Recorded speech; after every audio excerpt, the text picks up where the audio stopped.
That's Angela Critters.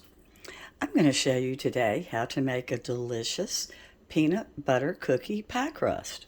You use Nutter Butter cookies, use 26.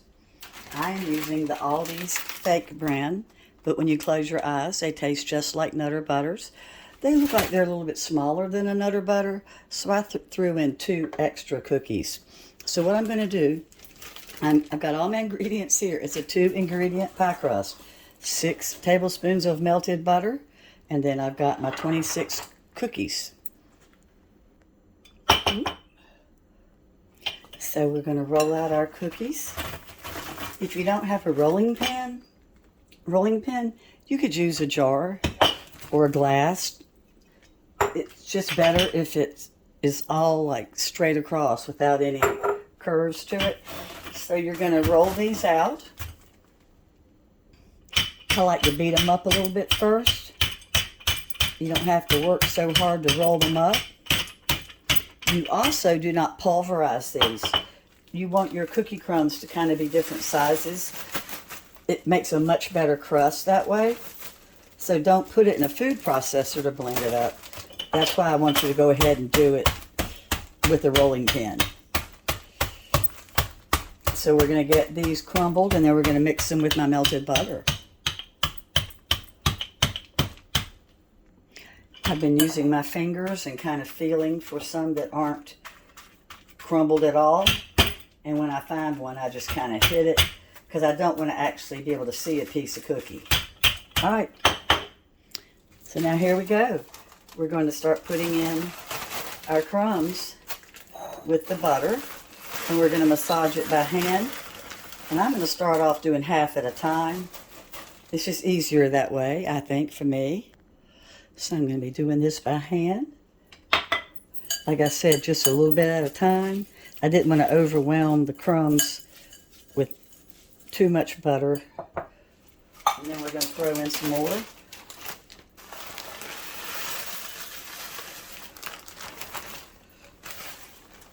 And if you like see a big crumb, just crush it with your hands. Throw in a little bit more of my unsalted butter. And massage again with my hands. Feels great and it smells so good in here. All right, so let's get the rest of it in here. And then we're going to press it down in my 9x13 Corningware pan. All right, I'm going to scrape this out. That's my good peanut butter I need. All right, so here's going in the rest of my butter. Like I said, that was 6 tablespoons. This is one of my favorite pie crusts. It's good with a chocolate cream pie, because you know how good chocolate and peanut butter is. But now what I'm making is a peanut butter pie that's like a peanut butter cheesecake. It's going to be delicious. It's ice cream, cream cheese. Delicious, delicious. You're going to love it. All right, so look out. We're going to go ahead and throw this in here. You don't have to butter your pan because there's so much butter in here. Now, if you like a really crispy pie crust, you're going to let this sit for a little bit, and then you're going to bake it for about 8 minutes on 350. I don't want a crispy pie crust. So what I'm doing is pressing mine down. My hands are clean. You have to do this with your hands, y'all. There's no other way to do it. So I'm going to use my metal measuring cup, and I'm going to be pressing down, and I'm going to press it up against the sides. The more you get it pressed, the better it's going to stick together. And then we are going to be putting this in the refrigerator and letting it really, really firm up. It tastes much better. The flavors just come out so good if you let it sit in the refrigerator for a little while. You'll see I'm just going around in circles and pressing. This just takes a little bit of time, but it's so good. And nothing made real fast for a pie crust is usually that good, but you're really going to love this pie crust if you've never had a peanut butter pie crust before. I don't have a lot of luck pressing up against the sides, So I'm going to use my fingers probably. I need to put a little bit more on that side. I want to make sure I bring it all the way up. Oops. Oops.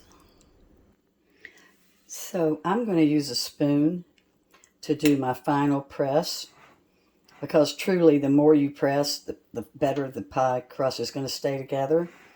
If you're having a hard time getting yours to press real firm, everybody has different hand skills, then bake it, because when you bake it at 350 for the 8 minutes, all of the sugar that's in these cookies and the peanut butter melts and then gets hardened, and it makes the pie crust really flavorful, and then you don't have to worry about this falling apart.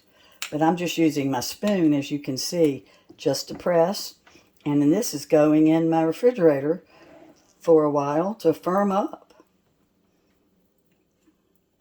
It's one of my favorite pie crusts, and I think it will be yours too. Okay, so let's put it in.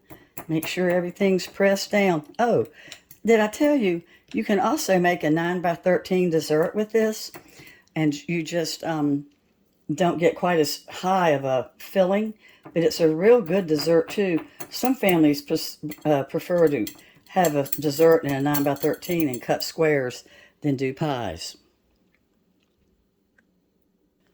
You know, I've always had a lot of homemade pie crust recipes that I've loved, but there was a time that I really didn't need to make as many, because it wasn't that many years ago that you could find the Keebler shortbread pie crust. It would be where your cake mixes were. There was the Oreo cookie pie crust. There were so many to pick from, and now you're lucky if you can just find the graham cracker pie crust. And so I'm making more than I used to, because of the fact that we like good pie crust, and you don't always want to have just a plain old refrigerated pie crust. Here we are. I'm sorry it took me 7 minutes to show you this, but something this good is worth a little bit of extra time, and I wanted to show exactly how I did it, so you would know how to get the pie to stay together. I hope you're going to enjoy it. Thanks so much for watching. Bye-bye.